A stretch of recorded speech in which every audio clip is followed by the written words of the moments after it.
High বন্ধুরা, কেমন আছো? আশা করি তোমরা সকলেই ভালো আছো। তোমরা সকলেই সবসময় ভালো থাকবে, এটা চাই। আমি দোয়া করি যে তোমরা সকলে সবসময় ভালো থাকবে। তো যাই হোক, আজকে আমি ডেকোপন কমলার একটা ছোট্ট আপডেট ভিডিও দিব। আমি প্রথমেই যে ফলন এসছে গাছে, ফলনগুলো দেখাচ্ছি চারিদিকটা একটু ঘুরে ঘুরে। তারপর আমি এর বিশেষ পরিচর্যা বা সবকিছু আকারে বলবো। আমি এই যে মানে ফলনগুলো দেখাচ্ছি যে ডেকোপনে কি পরিমাণে ফল এসছে এক একটা জায়গায়। এখানে যেখানটায় এই জায়গাটায় যেমন দুটো, এই একই জায়গার মানে আশপাশ দিয়ে এখানে কিন্তু 4-5টা চলে এসছে সব জায়গায়, শুধু মানে এক জায়গায় না অবশ্যই। এই যে এই দিকটা যদি দেখানো যায় প্রচুর, এখানে আমি চারিদিকটা একটু ঘুরে ঘুরে আস্তে আস্তে দেখাচ্ছি, বন্ধুরা দেখতে থাকবে।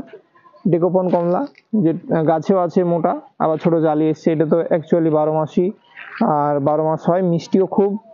আর মানে পাকলে কালার হয়। তারপরে বীজ তো থাকেই না কমলার ভিতরে, ব্যতিক্রম এক একটা কমলায় ব্যতিক্রম। 10টার মধ্যে দেখা যাচ্ছে 2-1টা কমলায় 2-1-3টে বীজ থাকে, কিন্তু এটা বীজ থাকে না যদিও। তবে আমি দেখাচ্ছি এখানে এই যে কমলায় মোটা কমলা আছে। এই যে ডেকোপনের যে অরিজিনাল শেপ, এই যে কলসির মতো এই শেপটা, এটাই বোঝা যায় যে এটা ডেকোপন কমলা। এই যে কলসির মতো, ঘটের মতো।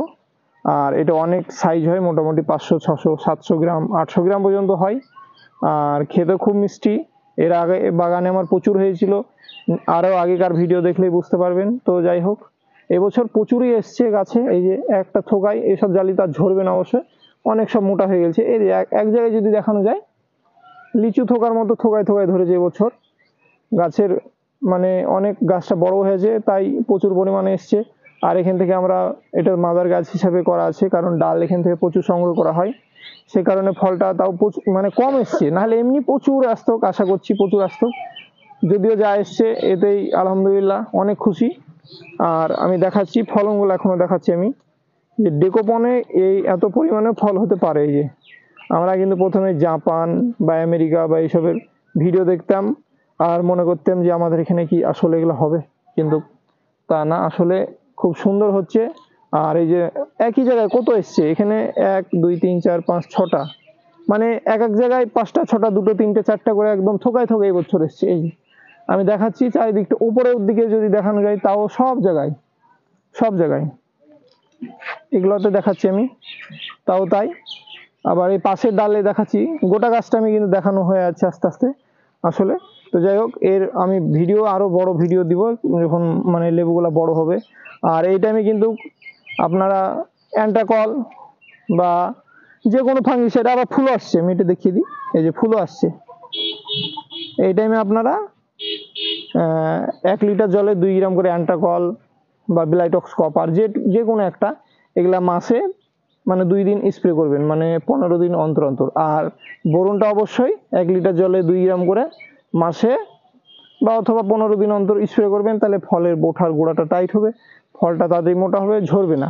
আর গোড়ায় অতিরিক্ত খাবার দেওয়া যাবে না। তবে থাকলে সামান্য অল্প কটা হাড় গুঁড়ো, শিংকুচি বা খোল পচা দিতে হবে মাঝে মধ্যে, এটা দিতে থাকতে হবে। আর মাটিতে হলে আপনারা হয়তো ডিএপি, পটাশ অল্প অল্প করে দিতে পারেন, বা হাড় গুঁড়ো 1-আধ মুঠ করে দিতে পারেন। এইভাবে দিবেন, গাছ বেটার হবে। আর গাছ বড় হবে বলে যে অনেক সার দিবেন তা হবে না। আর এবছর এমনিতে কিন্তু প্রচন্ড পরিমাণে, মানে ধারণার বাইরে, যা কিছুদিন আগে রোদ গেল সে পরিমাণে মানে জালি প্রচুর কেটে গেছে। যে কোনো লেবু গাছে প্রচুর জালি ঝরেছে।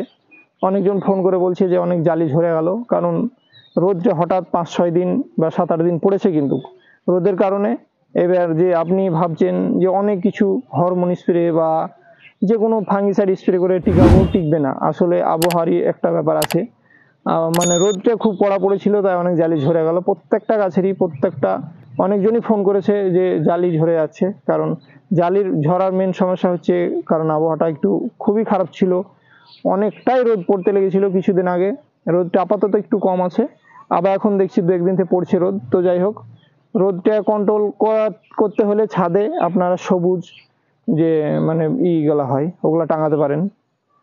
আবার যদি তাও না হয়, গাছগুলো একটু ছায়ার ব্যবস্থা করবেন, মাঝে মধ্যে জল টল স্প্রে করবেন, যেগুলা অবশ্যই টিকবে। আর যেগুলা ঝরা ঝরে যাবে, কিছু করার নাই। তো যাই হোক, আর আমি যেগুলো যত্ন পরিচর্যার ব্যাপারে বললাম এগুলা করবেন। আর বিষের ব্যাপার, এই টাইমে আপনারা এরকম গুঠি জালি দাঁড়িয়ে গেলে, নতুন পাতা ছাড়লে, যে কোনো বিষ, যে কোনো কোম্পানির নর্মাল বিষ 1 লিটার জলে 1 গ্রাম করে স্প্রে করে দিবেন। পাতাটা একদম সবুজ চিকন হয়ে থাকবে, একটা পোকা থাকবে না গাছে। আর আর সাপ পাউডারটাও ওটাও হয়তো এই মাসে অ্যান্ট্রাকল দিলেন, সামনের মাসে সাপ ফাঙ্গিসাইড দিলেন, তার 15 দিন পর হয়তো ব্লাইটক্স কপারটা দিলেন, বা আপনার অ্যামিস্টার টপ, ওটা তো অনেক দামি সুন্দর জিনিস, ওই ফাঙ্গিসাইডটাও দিতে পারেন। তবে যে কোনো ফাঙ্গিসাইড যে বারবারই দিবেন তা না, হয়তো একটা ফাঙ্গিসাইড আজকে দিলেন, ঠিক 15 দিনের মাথায় চেঞ্জ করে আবার অন্যটা দিবেন। যেমন হাড় গুঁড়ো হয়তো এই মাসে দিলেন, সামনের মাসে হয়তো খোল পচা দিবেন গাছে, অল্প অল্প করে দিবেন, গাছ ভালো থাকবে, সুস্থ থাকবে। আর যাই হোক, যে কোনো ভিডিও বা নেক্সট ভিডিওতে আবার আমি আসছি, ভিডিওটা বিশেষ করছি, নেক্সট ভিডিওতে আবার দেখা হচ্ছে। আর বিশেষ একটা বন্ধুরা কথা, সেটা হচ্ছে মানে আমাদের কিছুদিন আগে রোজা গেল, পুরো 1 মাস, ঈদটাও গেল। কারণ রোজার মাসে অনেক তাপমাত্রা, আর মানে অনেক কষ্ট, বা কাজে মানে কাজে কামে অনেক কিছুর মধ্যে থাকি, তাই রোজার মাসে কিন্তু অনেক ফোন ধরতে পারবেন, তাই অনেক বন্ধুরা কষ্ট পেয়েছে। মানে এখন আবার ফাঁকা হয়ে গেছি, অসুবিধা নাই, আবার ফোন করবেন, অবশ্যই ফোন ধরবো, রিপ্লাই দিব, এলে চিন্তা ভাবনা কিছু করবেন না। কারণ রোজার মাসে একটু চাপ ছিল, তাই ফোনটা রিসিভ করতে পারিনি। এবার আবার ঠিক যেভাবে স্বাভাবিক ফোন রিসিভ করবো, কথা বলবো, কোনো অসুবিধা নেই বন্ধুরা। তো যাই হোক, নেক্সট ভিডিওতে আবার আসছি।